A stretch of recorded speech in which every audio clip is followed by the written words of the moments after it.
Hey everybody, welcome back. Today we're gonna take this bowling pin and make it into one of these, slightly different. This is a woodworking mallet.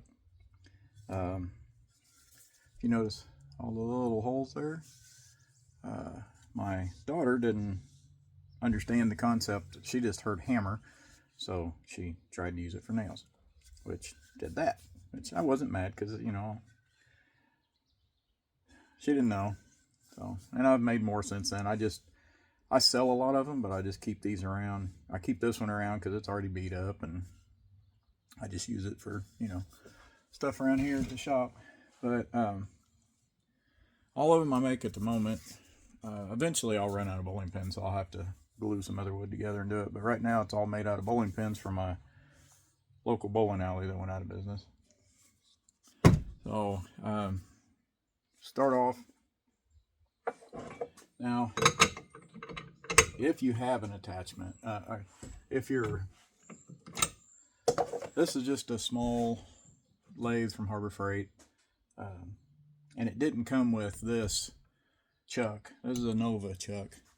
It actually came with this one that screws on where this one was at, and then everything you did, you had to run, you had to run screws through it into your project, which is fine. It works fine. But I knew I was going to be doing enough of it that kind of, that's a however long screws you use, that's kind of a chunk of wasted wood. And so I got this for it, and it's nice because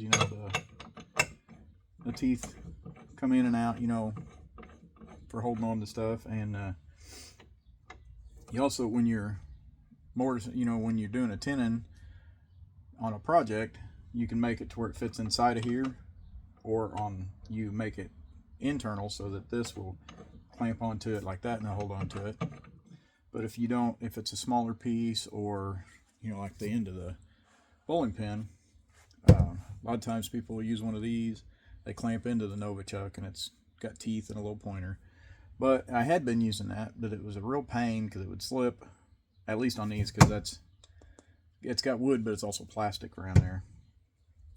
So I found that instead of that piece, this one here, if I use that, it helps with aligning it a lot, because the bowling pins already have a hole in the bottom of them. At least the bowling pins I have. Yours may be different.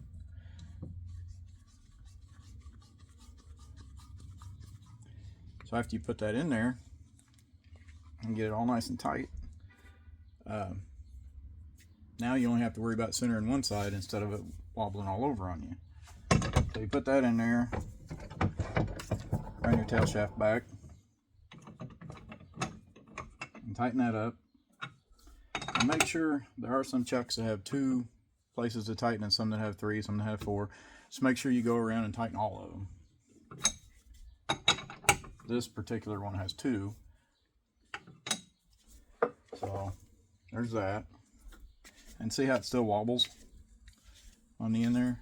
So it doesn't fit super tight on that shaft I put in there, but it's mainly just to keep it from flopping out and being center. So you run this in, and you already have a center line for where it was molded. So you start out with that, and see, we can tell that it's kind of going up right there. So pull it down a little bit and just barely touch it on there, just enough to hold it, and then spin it. See, that's not bad. I can live with that. So you clamp your tail shaft down. Now, this is a Harbor Freight one. I don't know if all of them have this problem, but this particular one does. Move out here. This, when you go to tighten the tail shaft, you turn this, that goes out, and then you lock it. Well, this one, even though I've got the tail shaft locked down with the lever over here, it slides. When you go to tighten this up, it will actually push past that lock. So, like I said, I don't know if I've not seen anybody else have this problem, but I've not watched a lot of videos with the Harbor Freight one. But all I do is I'll put a pair of vice grips right there, And then I can tighten this up and it'll scoot back to the vice grips and hold it. But you want to get it pretty tight. And then tighten this up, which locks this in place, your spindle, so that you don't have to worry about it flopping all over on you. There we go. So now, make sure it's plugged in. It will turn it on and check to see how wobbly it is. And it's a little wobbly on the end, but that's not bad. This side looks good. So, move your tool rest in there. Now I have a couple of different, I've got this. I had a set like this with all the brown handles. These were just cheap ones from Harbor Freight, and they work fine. But I was at an auction and I got it to pick up a set of these, which I gave 30 bucks for them. So I actually paid less for them than I did the Harbor Freight ones, but these were used. And when I got home and I looked it up, the Crown Tools from England, at the time I bought these, I gave 30 bucks for them, and I got a full set, and the full set was $500 from Crown Tools. So it's a pretty decent set. Got the small one, got the large gouge, and all the different tools. But the one that I tend to go to is this. I've got the carbide tip one. I'd like to order the set that's got the round one and the pointed one, but I don't have those yet. So this is the one I've got. So let's see if we can turn this into something.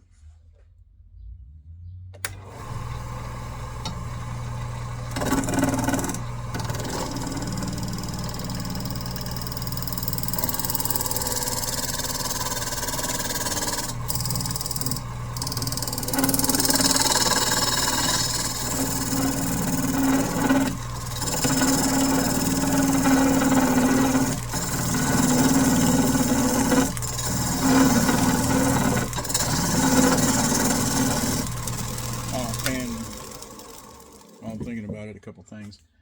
These don't look like much, but they will slap the crap out of your hand, and it can get annoyingly painful after a while. Also, one note to make: these are carbide bits, and if you can tell, if you get one side gets dull or chipped, you can loosen it and turn it, and you got 4 sides, which is good. However, if you're like, this is already round, I'm just going to be shaping it, and that's fine for this. Now if you have one that's like you're turning a very odd shaped piece in, like a log, or you got a square chunk of wood and you need it round, these aren't the most ideal for that. I've found, at least my luck, because they don't like hits, where it smacks it, and because they'll chip off. And I didn't learn that for a couple of bits. I'm like, why does these bits keep breaking? Well, then I figured it out. So until you get it round, a lot of times you want to use like a gouge or something like that. That's in my experience. Yours may differ. And with these, you don't want to just cram it in. You want to do it easy.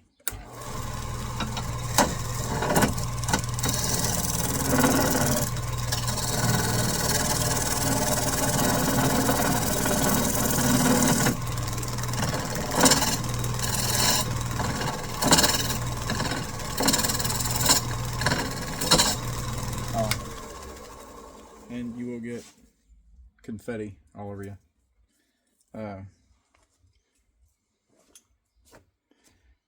But the thing too is, I've noticed on using the bowling pins, you gotta get this, plastic, urethane, whatever it is, off of here. I used to try to take big wide swaps at it. Well, then you get big pieces that would rip off and really slap the crap out of you. So I try to do it in a little bit slower chunks now. It still has pieces that flop off every now and then, because, like these are from the 50s and 60s. So, they've been beat up, you can tell. So the plastic has come loose from the wood on some of them, and, some of them fight you the whole time because it's still stuck on there really good, and other ones just comes off in chunks. So you never know. And then sometimes you get them down, you waste kind of waste time, because you get it down to where you get to the wood, and then it's got big chunks and stuff that's broke out of it because, you know, it's been getting smacked with a bowling ball for years.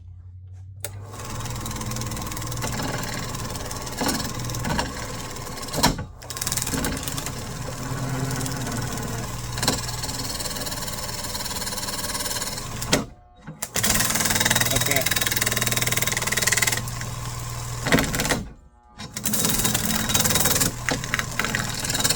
I try to keep my hands back on those, but they do hurt very badly.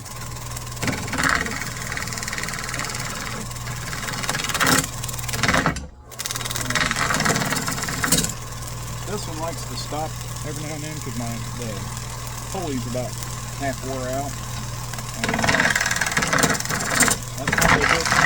That's one of the disadvantages of Harbor Freight.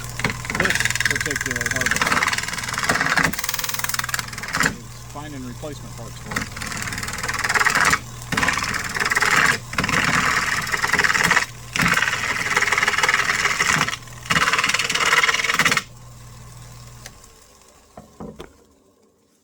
Well, I've had this thing for years, so I can't really complain.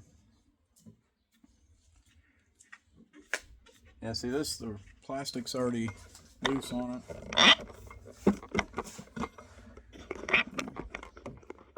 See, the plastic's already loose on it, and it's got a chunk out of it.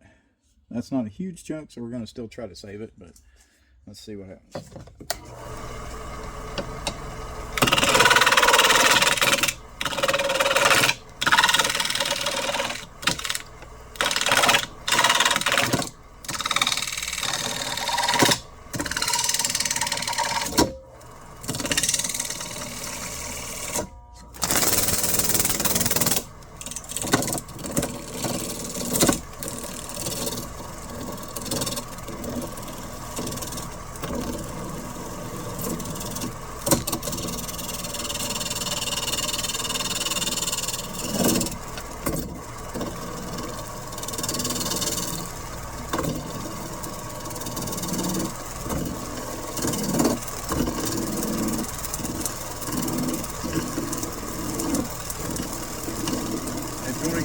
Work that makes a mess.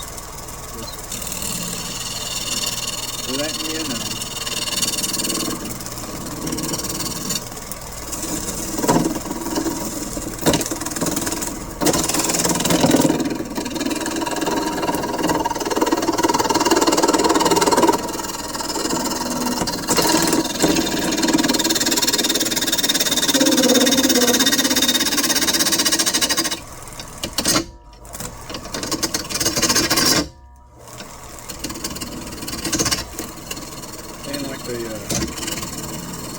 Sweet spot there where it gets hit a lot, like right here, the plastic was loose on here, it's still sticking well.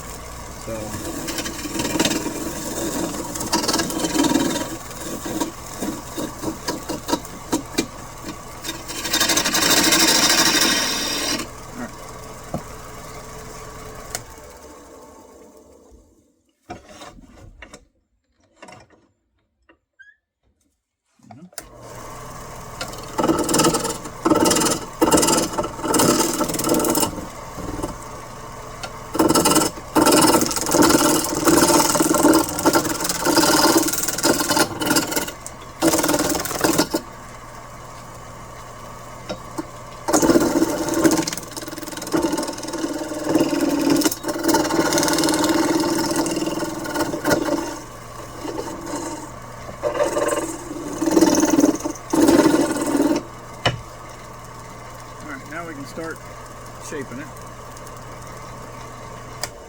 And when I was making these, I used to cut this off like right here and make my handle, and then I'd have this end piece here. Well, now I go ahead and leave it all the way because it just saves me work because it's already shaped good. And I made them shorter. This one I may run into it. Depends on whether, because they drill these. Like this one I didn't get on to the ends, but I did here. All the bowling pins have holes in them. When they made them, they would drill certain spots before they glued the rest of it together to make them all the exact same weight. So I've been making them longer now to get away from because like right below this edge is where this hole comes in at. So I've been trying to do that.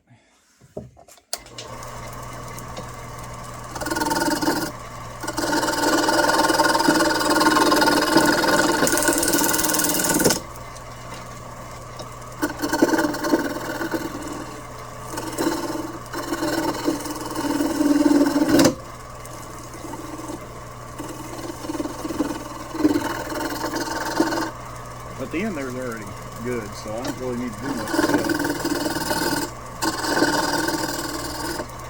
Alright.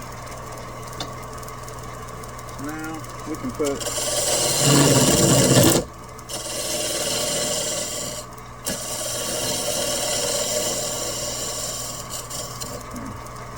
there's where our hammer part's going to start.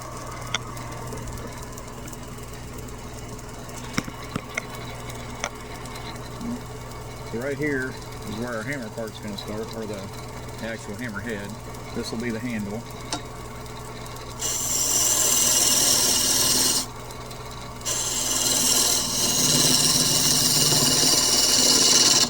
And I don't have a set form that I go with. Every one I do is different.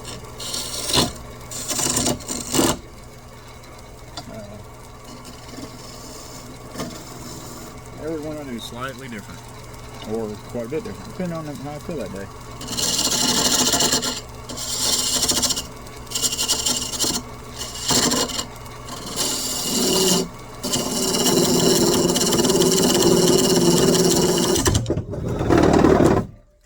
And that happens sometimes. So when that happens, no big deal. I pushed on it a little too hard, so we already got the divot where it's supposed to go. So we just put it back, tighten it down tighter.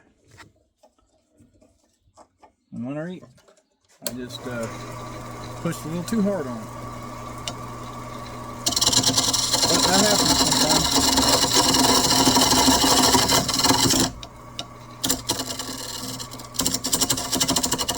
See how that's jumping like that? I bet there's a chunk missing right there. Yeah, see we got a chunk right here so we're gonna have to take that down a little bit smaller.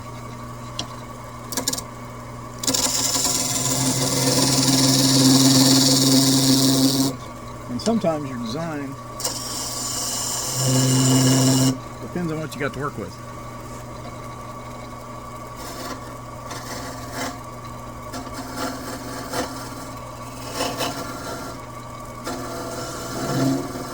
Sometimes you don't have a choice. You got to work with what the wood gives you.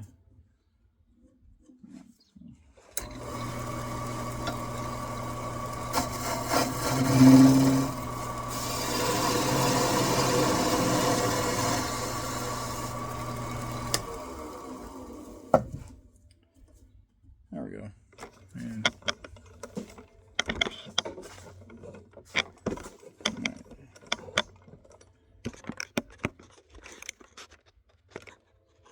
there you go. See, now that's livable on that. Now we just need to get it down to a size where it'd fit a hand good.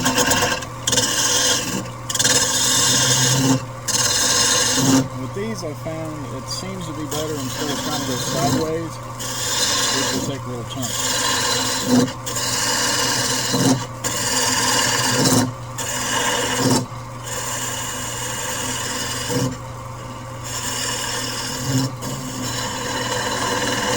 Now if you're taking just a little tiny bit you can, once it starts digging in.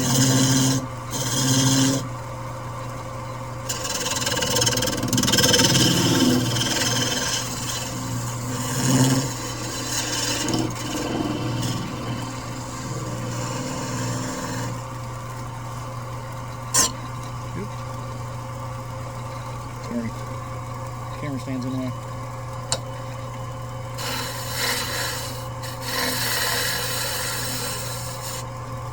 So you can see how that looks. Okay, that ain't bad. We can sand that.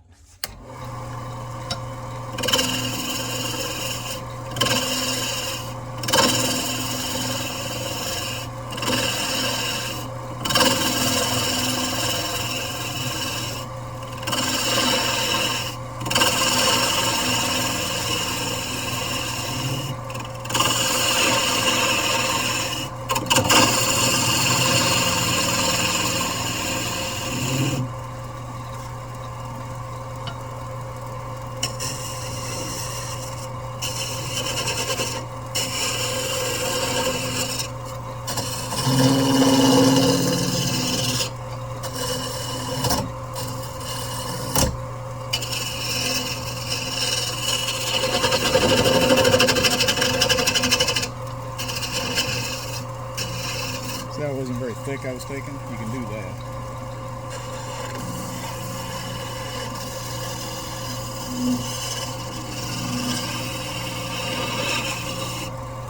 Let's see what looks like. Alright. That'll come out. That'll come out in the sanding. We'll get it a little bit more because we need to go a little wider.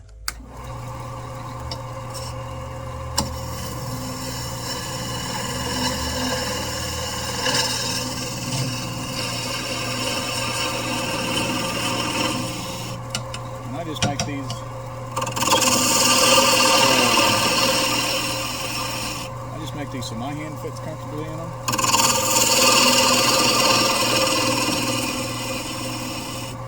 I don't have ginormous hands, but also, you know,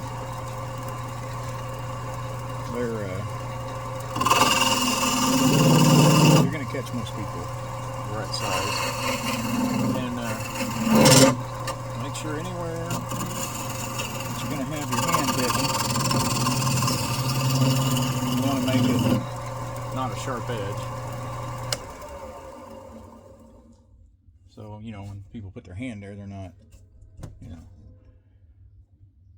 Plus, I got this little spot right here on my hand where I broke my hand. So when I squeeze, it kind of widens out. If I can fit that in there good, we're pretty good. Alright, so now I got the handle the way I like. I get the tail done. And you can do whatever you want on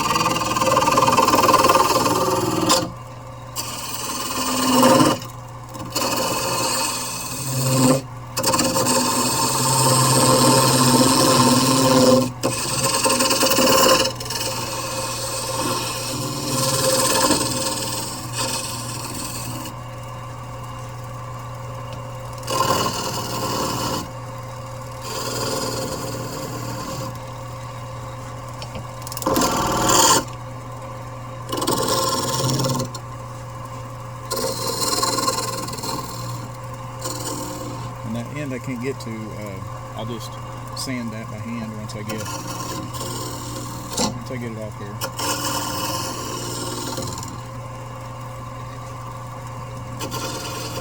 And you can make it as elaborate or as easy, you know, you can make it as simple or elaborate as you want. Whatever you want to do. Okay, so okay, I'm gonna have to take that down a little. See that chunk out right there? So I'll have to go smaller on that, and that's what I'm saying. You know, you gotta go off of what you got to work with.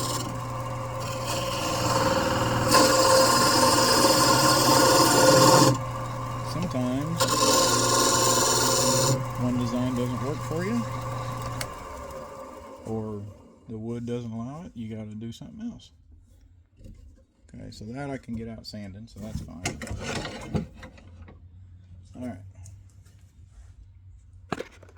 Now, that's going to be a long video, isn't it?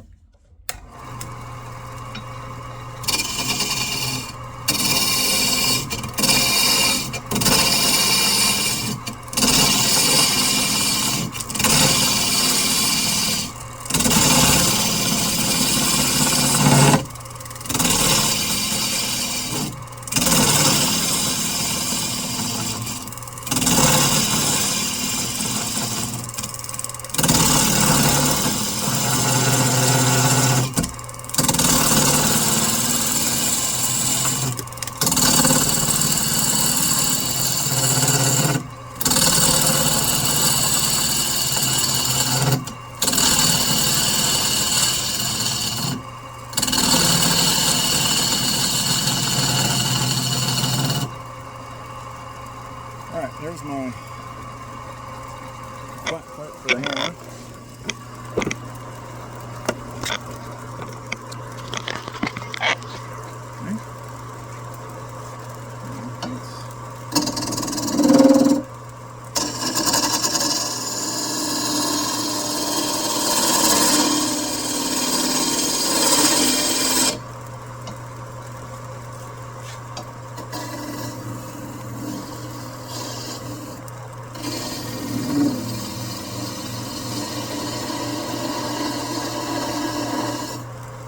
very lightly, you can do that where you go to the side. I just don't recommend trying to take big chunks out that way. So now we're gonna, the way I started doing it, the way I'm doing it now is I'll make them longer and I'll put a design at the end that you can still use this part for the hammer.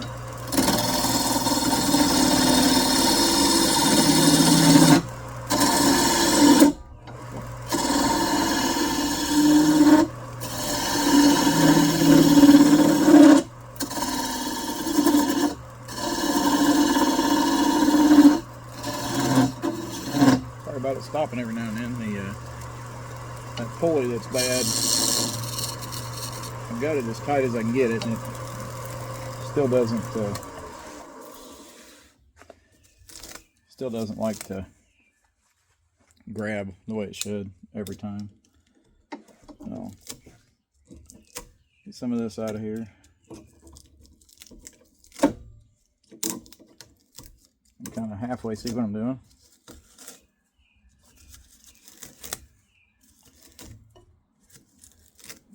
And by the way, if you don't want to mess in your shop, you got to clean up. Don't do this, because this makes a mess. All right.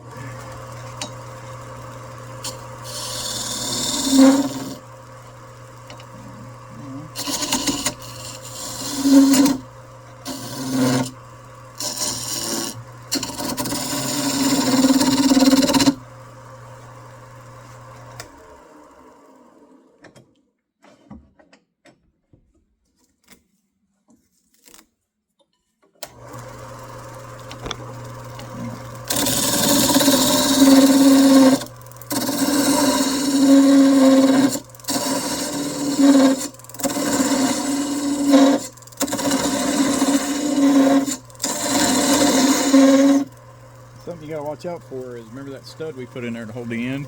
You wanna make sure you don't get down into that. I mean, it'll eat up your bit and you can replace that, but you know, still.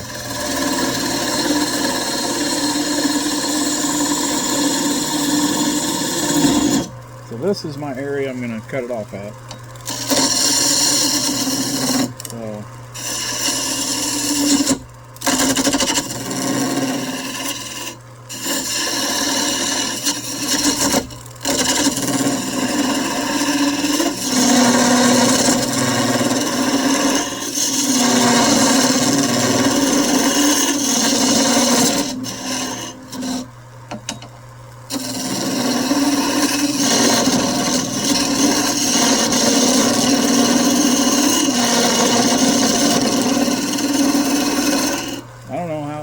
on camera how much it looks like I'm digging into that, but I'm not really digging super deep.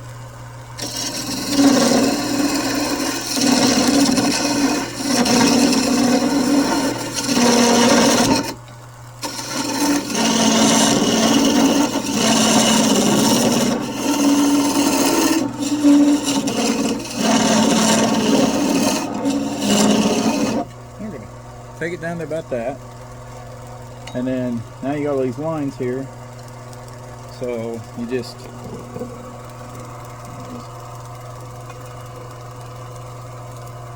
start here.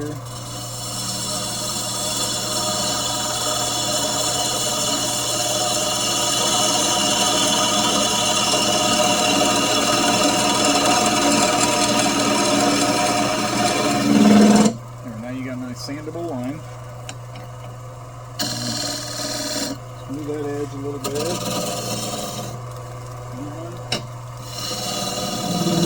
A little there. A little there. Alright, so now we'll shut it off and look at it. Okay, so we're going to have to do a little bit more there. It's got some chunks out of it. The rest of it looks okay, so just this one.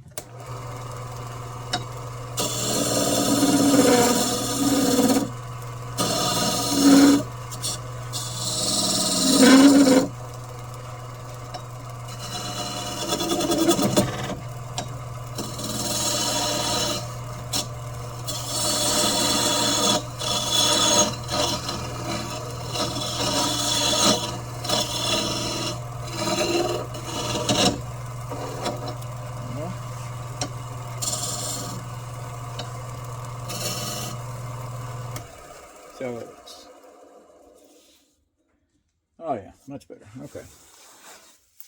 Gotta clean a little bit of the mess off. So I'm happy with all this the way it's at now. So, go up.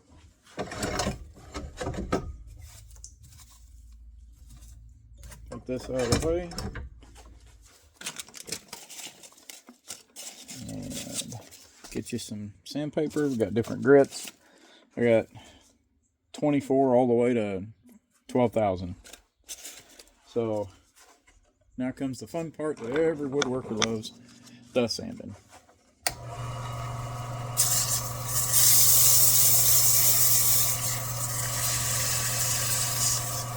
And like I said, when we cut that off and do this in, we'll do it by hand. So we just kind of get in here best we can. And then you'll figure out real quick if you're pushing too hard on the sandpaper, because it gets really, really hot. So, and I used to stain these. That one I showed you earlier that I made, it was stained. But I'm going to show you on this what it looks like without staining it. I started just waxing them. And I think they look way better because of the walnut. Or not, sorry, not walnut, maple. And I don't know if they still are, but bowling pins back in the 50s and 60s and all that were made out of hard walnut. Or, dang it, did it again, hard maple. Sorry, I've been doing a lot of walnut projects. Got walnut stuck on the brain.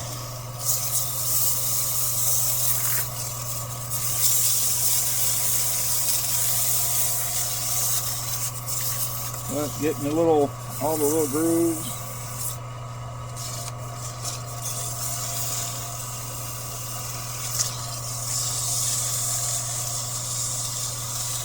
And this is the part you can go as much as you want. If you don't mind lines in it, just don't sand it down a bunch. If you hate lines, just keep sanding until the lines go away. Really kind of your own preference. And if you guys like this with the bowling pin or other wood, if you want to see different stuff on here, I made a baby rattle one time that was a one piece where the rattle was on, you had to make the rattle separate and then break it loose, but it was all one piece. Might try to do one of those again. So if I do it again, I'm going to do it out of oak. I did it out of pine, and that was kind of... Pine turns really well. But... Pine turns really well, but it's... kind of soft for doing that. And of course, you got to put some... Hey, bud. Making a video.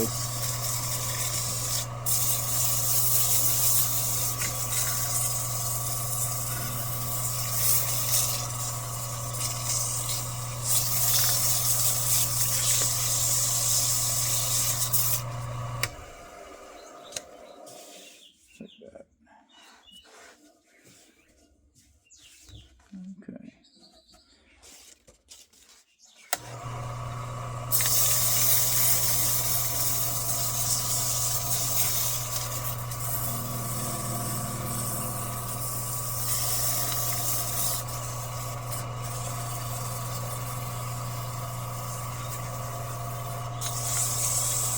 You gonna go over and check and see if the neighbor's there? Hey, you can look at them, but don't squeeze any of them because it's so soft. But that's all you can play with. I'm going to keep that thing on. Get some air over it. Hey, don't do it hard, but bounce that on the concrete.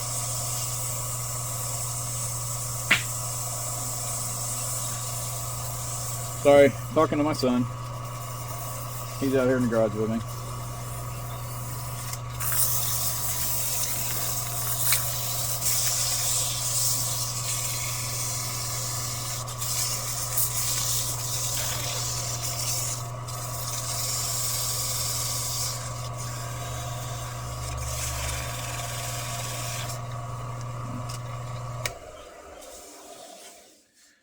Alright, well, if I haven't lost you after all the sanding, Like this gouge right here, a knot where in the maple, that's not a big deal.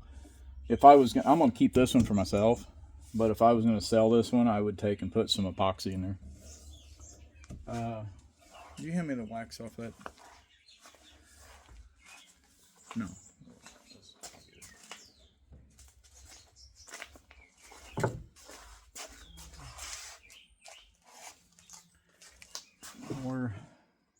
Sorry, trying to find my roll of paper towels.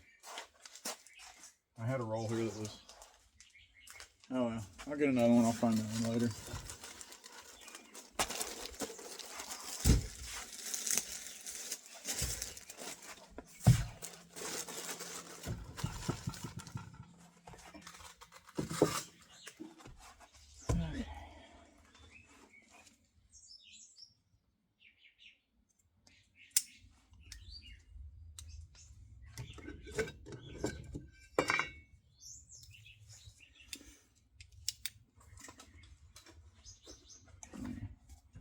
I just use this paste wax and these shop towels. I like these because instead of regular towels, if it catches it, it just rips and it doesn't pull your hand in.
There. Looks all pretty.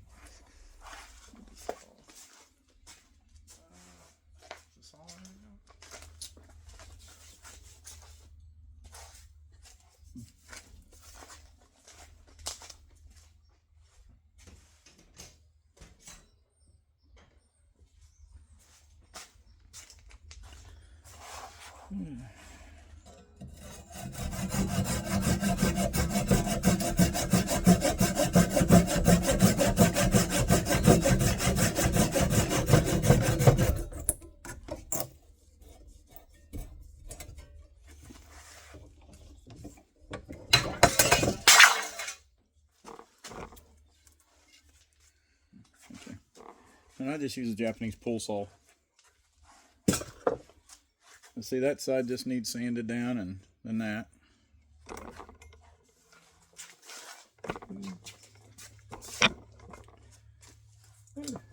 There you go.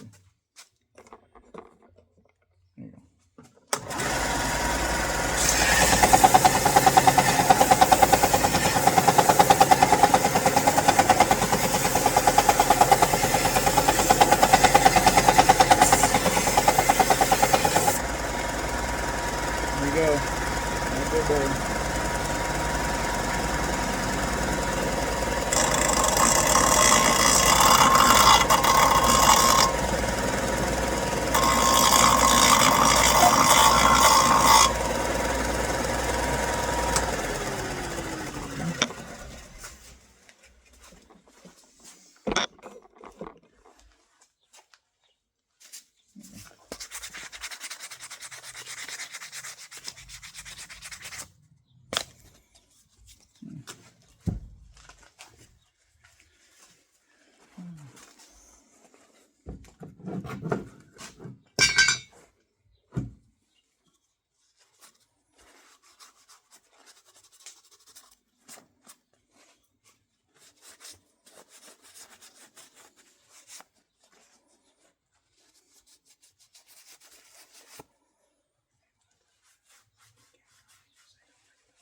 All right, so there you got the bottom, got the top, and like I said, I didn't get this one super finished because I'm keeping this one for myself. But you can buff this up to a real high sheen.